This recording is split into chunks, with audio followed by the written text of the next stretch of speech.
Hi everyone, my name is Ben Still and I teach saxophone at UNC Charlotte, and this is my performance of the 11-12 North Carolina All-State Saxophone Solo, which is D minor from the Voxman Selected Studies for Saxophone book.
There are a couple things in this etude that I would recommend working on between now and the audition.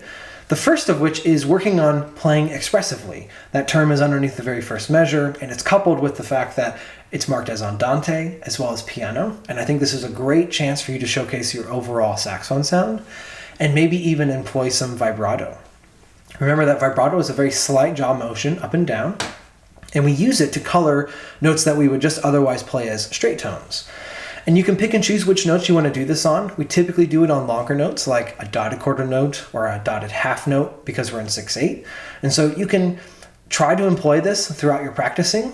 You can target certain notes, maybe add some fermatas to certain notes, and just hold out that note and see if you can get some really good vibrato on it and begin to work that into your daily practicing.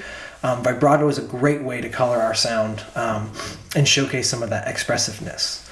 The second thing I would focus on is some of the ornamentation. We do have some trills. Remember that trills always mean that we, unless otherwise noted, that we trill up to the next note within the key signature. So you got to mind your B flat just in case we come across a trill where we need to go from A to B flat, which we do. We have that in measure.